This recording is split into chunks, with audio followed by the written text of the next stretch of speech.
reflecting the evolving landscape of leadership, governance, and public accountability. We examine how these developments are likely to impact citizens, institutions, and the direction the country is taking as leaders and stakeholders to continue weighing in church and faith matters. Today has been marked by significant gatherings, messages, and moments of various denominations. We highlight the voices of spiritual leaders, major church events, and faith-based initiatives that continue to shape moral guidance, unity, and social responsibility within our society. We invite you to join this conversation across our EBN social media platforms and share your views with us for SMS line 23059. My name is Jeffrey Somba, and I welcome you to sit back and watch the 9 p.m. weekend news bulletin on the EBN TV.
And it started as of 3 days after the collapse of 14-story building in South Sea.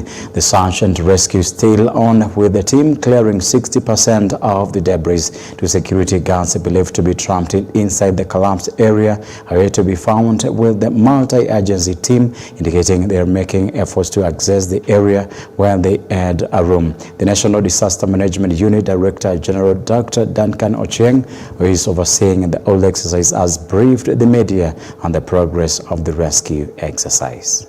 On the clock, with unwavering dedication and professionalism.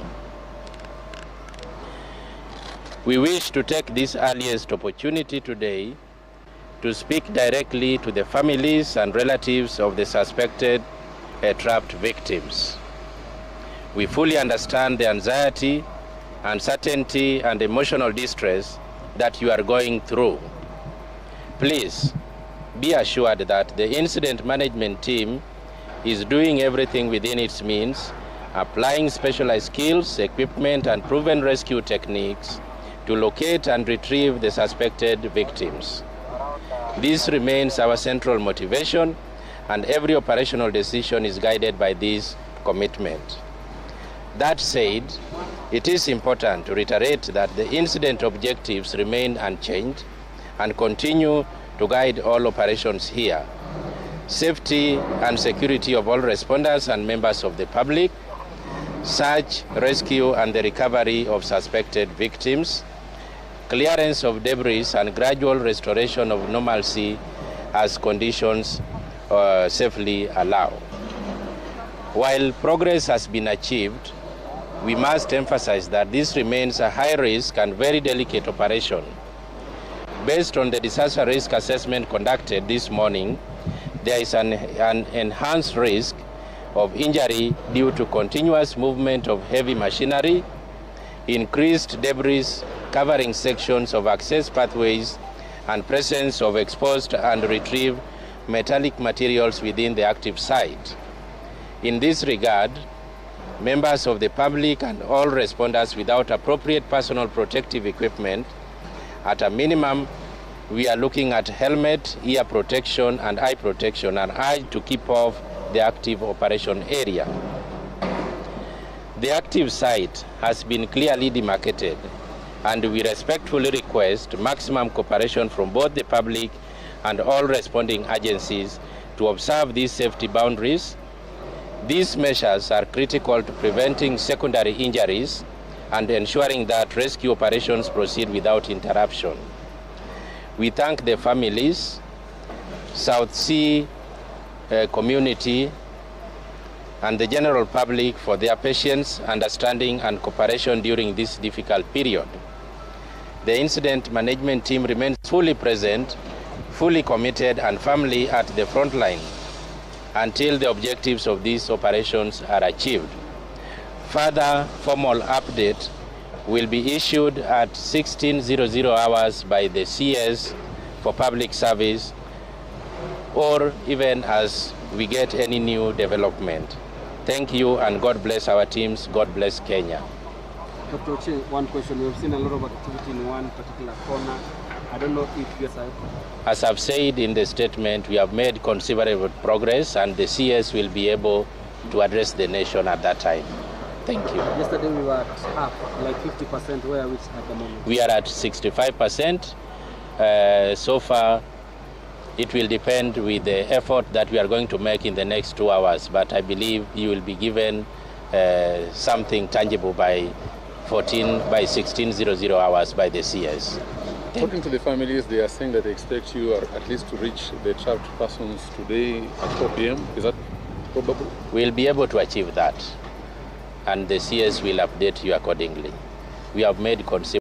Moving on with the bulletin, days after Kisii residents raised alarm of rising crime and a gang within the town and its environments that had struck fear in residents. Police in the county arrested 15 youth with crude weapons believed to be used to commit various crimes. Confirming the rescue, the police commander Kazungu Charo says that an operation involving a multi-agency team is bearing fruits after arrests were made in some areas which were identified as hot spots at night. Some of the gang were found in possession of machetes, knives, steel rods, and other major crude weapons.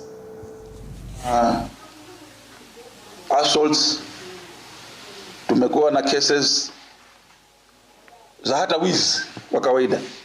Nyumba hii ambayo iko nyuma yangu hapa wamejaa humo, ni wengi. Pande wa Nyakongo, Egesa, Jogoo, Daraja Mbili, hizo ni area ambazo ziko na interest nyingi sana, na wale waliokuja kwa madhumuni ya kupata mahali hawakuweka walishangaa sana, kwa sababu mkono wa sheria ulikutana nao. Tumewaweka hapa korokoroni na Jumatatu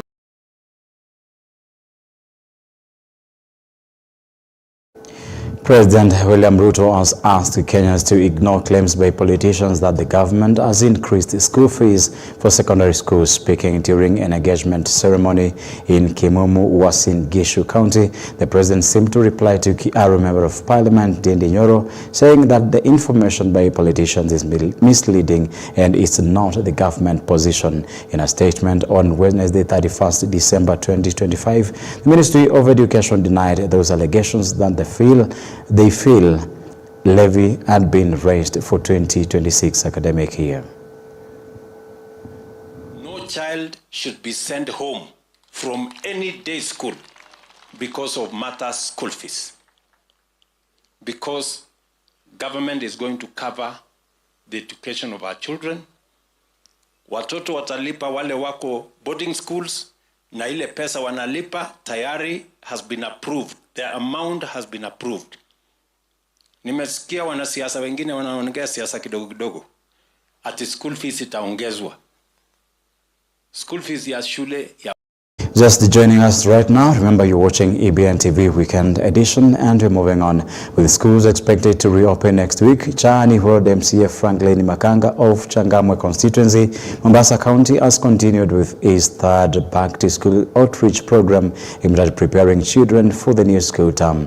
The initiative involves free haircuts, braiding, and the distribution of learning materials, including exercise books and pens, to help pupils get ready for school once learning resumes. The program targets vulnerable families within the ward to ease the financial burden associated with school reopening. Speaking during the event, Makanga said the main objective of the initiative is not only to support education but also keep young people away from drug abuse and other social vices that are common within informal settlements, especially during school holidays. watafanya course moja hapa Mwidani College. Course yenyewe ni shilingi 25,000. Nyinyi wazazi mtatakiwa ulipe shilingi 5,000.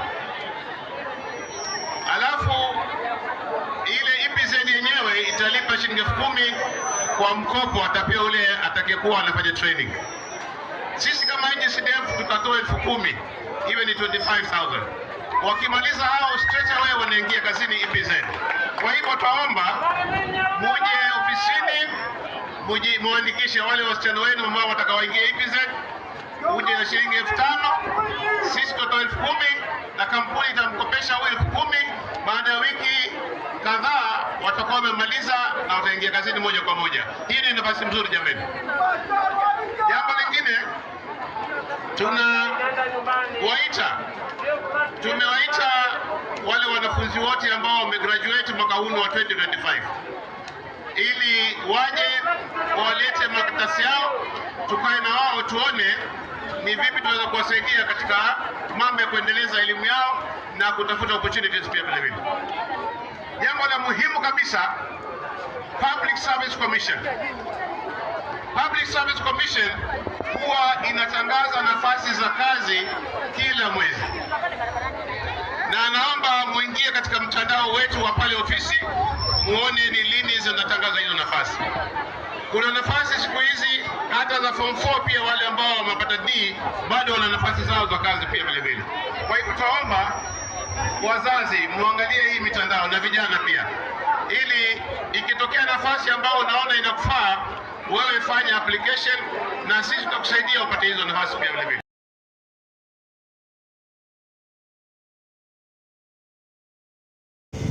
ODM Nairobi County Coordinating Committee Chairman George Alado has called out top party leader officials over the ongoing squabbles, demanding an emergency meeting of the Central Management Committee to bring order. Alado says former party leader Raila Odinga's daughter Winnie will be co-opted into Nairobi Delegates Committee to replace the late party leader and subsequently be proposed as deputy party leader of ODM. Wanasikizana, wanatoka vizuri. Kwa nini sasa hawezi kwa mkutano, kila mtu anaenda kupandika matanga, anaenda kwa sherehe, kwa hii wanaongea vitu lugha tofauti. Buru kama party leader wetu na Mheshimiwa Sifuna kama secretary general wetu wanajua mahali pa kukaa kwa Central Committee. Kuna national election, kuna NEC ambayo ni organ kubwa ya chama, na kuna structure ambazo zile wanaweza kaa chini waongee. Mimi nilikuwa nimependekeza hapa awali kama tunaelekea National Delegate Conference, kwa sababu Raila Odinga ambaye ni marehemu kwa sasa alikuwa ni delegate wa Nairobi ambaye mimi ni mwenyekiti. So nikasema na nimependekeza kwamba Winnie Odinga kwa nafasi ya Raila Amolo Odinga ile ya pale delegate wa Nairobi ataingizwa hapo na tu propose tuwe na deputy party leaders wanne. Kutakuwa na shida kwa sababu Winnie Odinga si Ruth Odinga. Ruth Odinga si Dr. Oburu Odinga. Hao ni watu tofauti kwa jina na kwa maumbile. Ni ile tu wametoka kwa jamii moja, na hiyo hajazuia chochote ama katiba hajazuia kitu yote ama kusema wasipate kitu, kwa sababu ni familia. Familia iko na hao ni watu tofauti. We will live beyond Baba.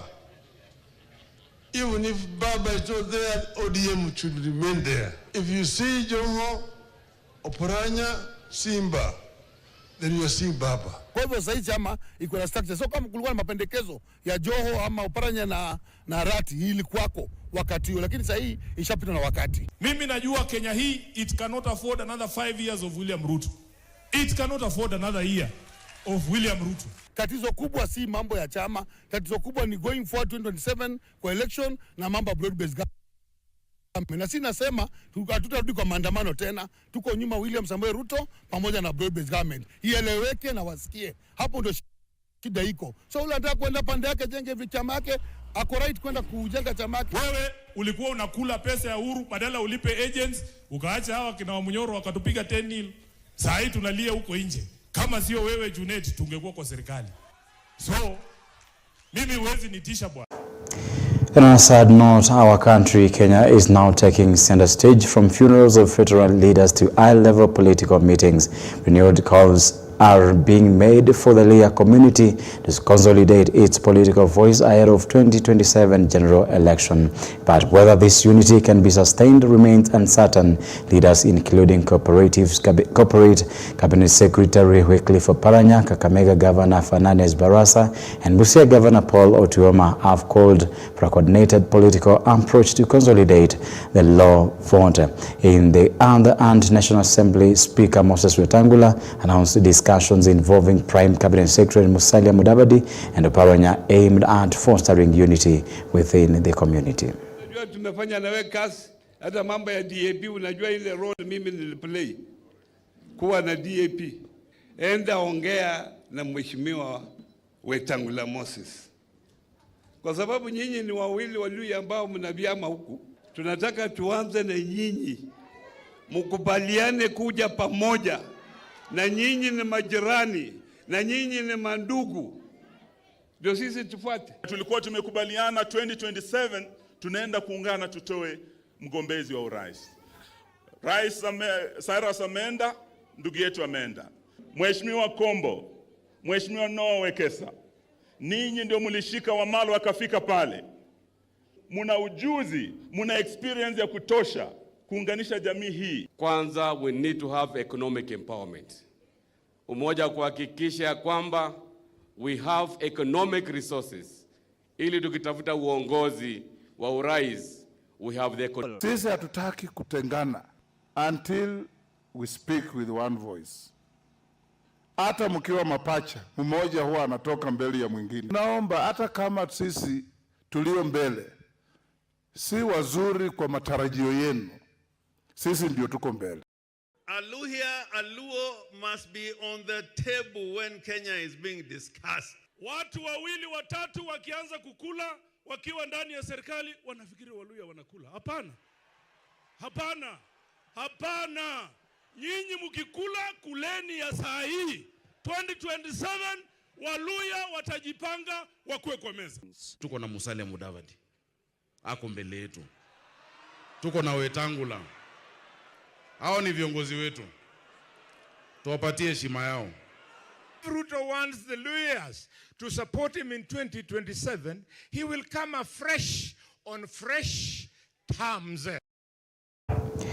Bishop Jackson Marugara has officially taken over as the new head of the Catholic Diocese of Meru, which includes Meru and Tharaka Nithi counties. Bishop Marugara takes over from Bishop Celestius Mugambi, who has headed the diocese for 25 years. In his exit speech, Bishop Mugambi called for unity and pledged to bring drastic changes in the management of different organizations and associations within the diocese.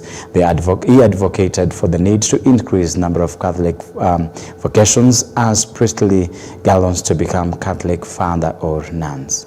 I would like to call the cooperation between the diocesan priests and religious men and women, because we collaborate together to do the mission of Christ.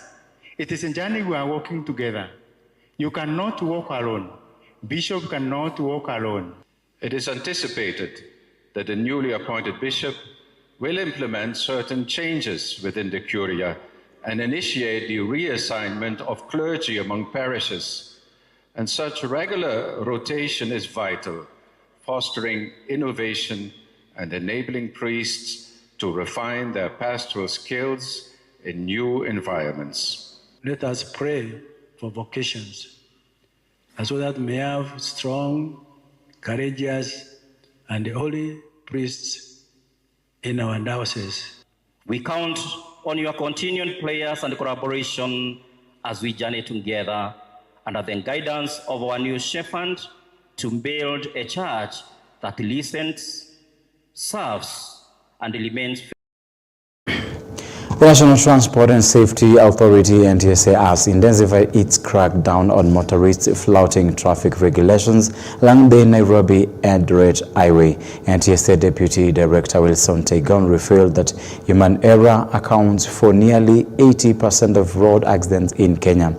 He urged drivers to rest adequately, avoid careless overtaking, and ensure they possess valid driving licenses. Tegon noted that since the operation began, there has been significant improvement in road discipline. NTSA has also confirmed that 25 vehicles have been impounded for overspeeding, 18 of which are private cars. Accidents, more than 80% road crashes zinakuwa kwa sababu ya human error ama human factors. Maybe fatigue, mtu tu anaangalia afai ku overtake na ana overtake na anafanya hizo vitu zote tu za binadamu. So ningewasi because we cannot regulate behavior ya binadamu ama morality ya binadamu. Kama unaona ufai ku overtake gari in a continuous yellow line, why should you overtake? Because you are endangering. Ama una overtake gari kama 5, most likely unaweza kutana na lori na ziweze kuleta shida. Tumeweza ku detect so far, tumeweza kushika magari 25. Kwa hiyo 25, 18 ni overspeeding. Na kwa hiyo overspeeding nyingi ni magari za private vehicles. Na tungependa kuwajulisha pia hao ambaye ni madereva ambaye wanaendesha hizi private vehicles wazingatie sheria. Waangalie, wasome kibao, kama ni mahali imeandikwa 50 waende na hiyo 50. Kwa sababu kuna umuhimu kwa nini iliwekwa 50.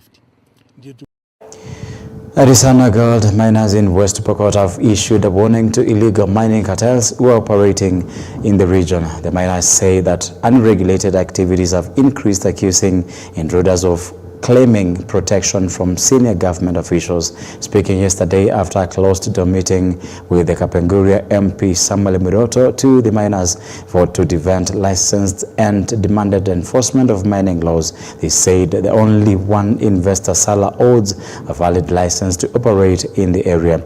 Meanwhile, the government has announced a major power generation project to boost electricity supply in Western Kenya.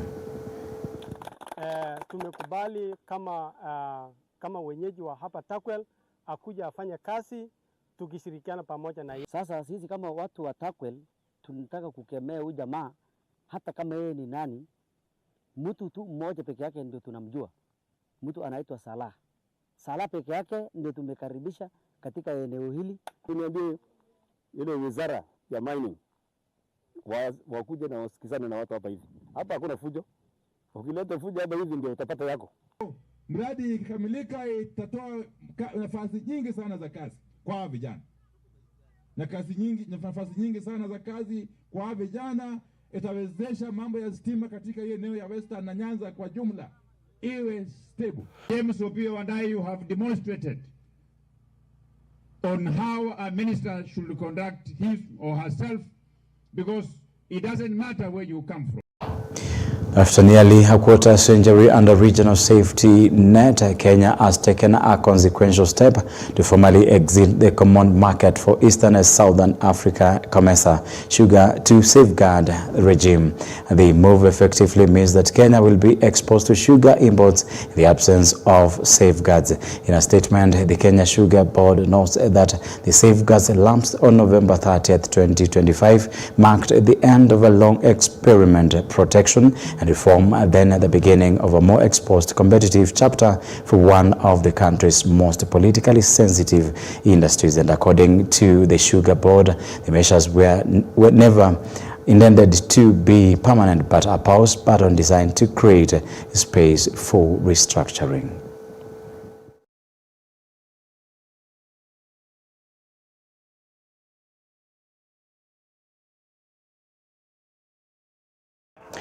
President Nicolas Maduro is in custody at a New York detention center after he was captured during U.S. strikes on Venezuela on Saturday. Maduro and his wife, First Lady Celia Flores, were taken from the capital Caracas to the Metropolitan Detention Center in Brooklyn to face drug trafficking-related charges. Venezuelan anti-aircraft and the Calato Air Base in Caracas was one of the key sites that came under attack in pre-dawn strikes on yesterday when the U.S. carried out an operation to capture the country's president. The operation also hit Fetton Military Complex Port and the Egerton Airport to the east and knocked out electricity in parts of the capital.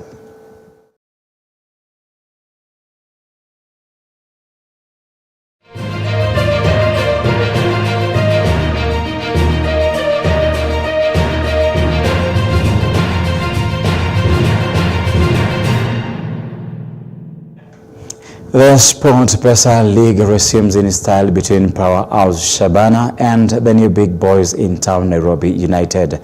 The match, which has been played at the Electric Gusii Stadium in Kisii County, which attracted high members of supporters, many of whom have been yearning for the league to resume. The players are a bit rusty, but I know we've had time to prepare, and we've seen that our players are not rusty. I think from the coming up from the break, they're looking good, they're looking sharp. So we expect a tough one, and yeah, as always, we go for 3 points as much as possible, and I believe we have the capability to get something. The players are a bit rusty, but I know we've had time to prepare, and we've seen that our players are not rusty. I think from the coming up from the break, they're looking good. And on AFCON, Morocco has beaten TZ 1-0, and that may be a sad story for the same.